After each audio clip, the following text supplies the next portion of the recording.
Hello guys, this is a small video about random railway trip across West Siberia. The time is 14 minutes past 3 am. The weather is marvelous, and I'm starting at the railway station of Novosibirsk, the biggest city of Siberia. The plan is to make a 1,000-mile long trip fun by splitting it into several short rides and visiting some little known places on the way. I have booked the cheapest ticket in the far end of a Kushetka, as the first ride will only last for 5 hours. That will not be enough for a good sleep even in the first class. Silently, the train leaves cozy glowing kiosks of the platform and makes its way through the commuter train's depot. Bright projectors of the city freight yard dazzle and take away precious minutes of sleep time. Luckily, it won't last long, and after passing the railway bridge, the darkness takes its rightful place. Early in the morning, I arrived at my destination, 400 kilometers to the west, and immediately ran around the train to film its departure. The weather favors me, and the warm orange spotlight beam cutting through the wild Siberian blizzard looks magnificent. The train is gently gaining speed so as not to wake restless and sleeping passengers, and shortly meets an oncoming one of its kind.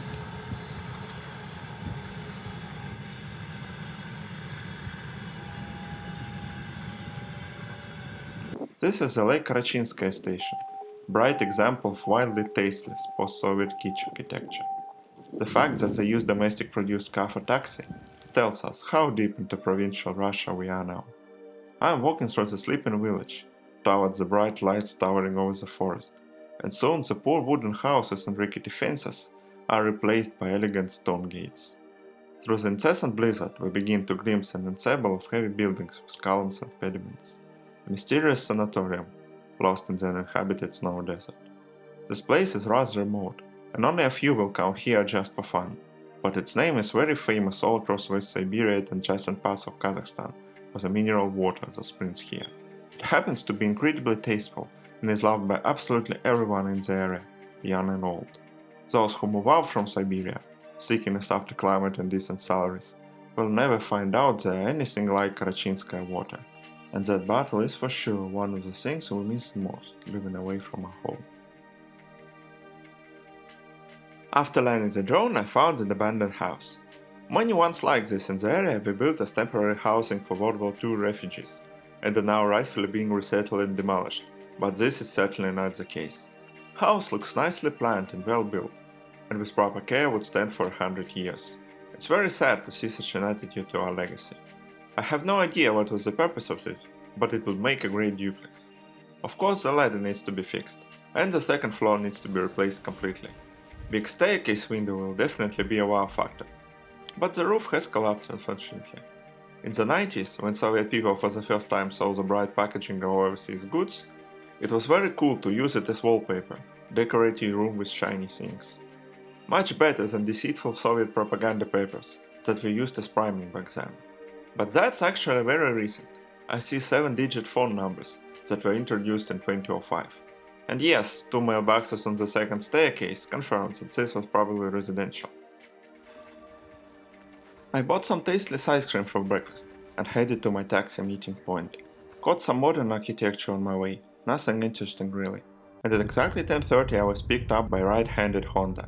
That's a very common thing in Russia east of the Ural Mountains. Used Japanese cars are very cheap, parts are even cheaper, and also street racing tuning potential is massive, and reports of Toyota Mark II or Subaru Legacy hitting a pillar or rolling over in a ditch are daily routine. We crossed Trans-Siberian Railway on which I've arrived here, and will go 40 kilometers further into rural Siberia.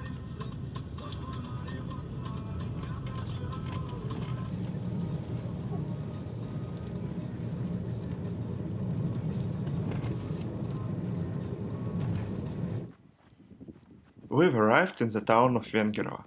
It's much more lively here, and even the secondary streets are full of shops selling outwear, jewelry and French cosmetics. Cute little school bus is gathering children from surrounding villages, and during the classes is probably just rolling around and showing off. I even managed to spot an ambulance, hope he's doing alright. That's what I miss in my new home in Spain, walking around snowy rural streets and watching good old Soviet cars. A tree in front of a window with carved plateband. Nothing else can be more heartwarming. Replacing such windows with modern double-glazed ones does not do them any good.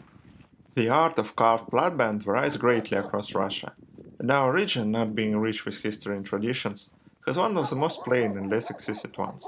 But I must say, this house looks very solid, and the color fits nice, I like it.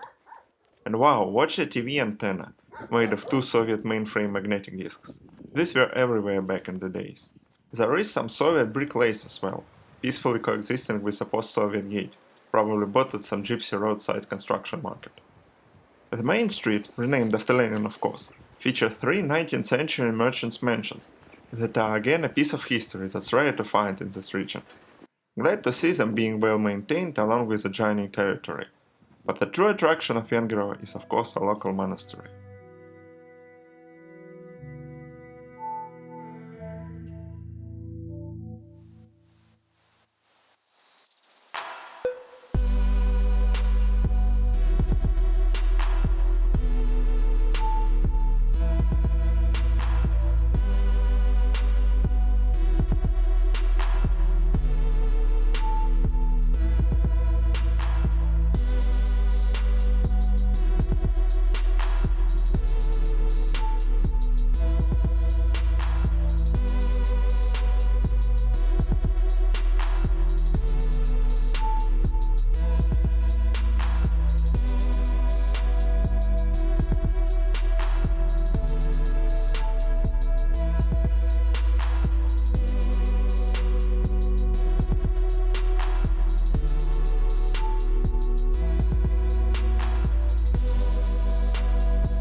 Time flew by fast, and now we should get back to the railway.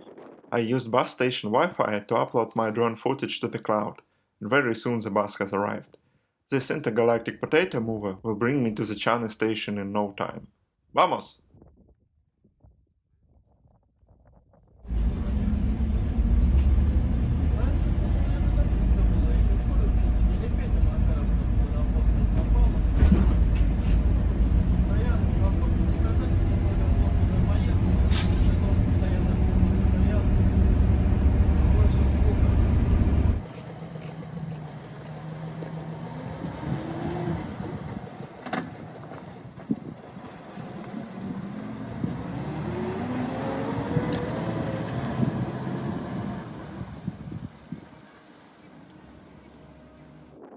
ED4M suburban train is proceeding through the station to the east, while I am waiting for my westbound long-distance train.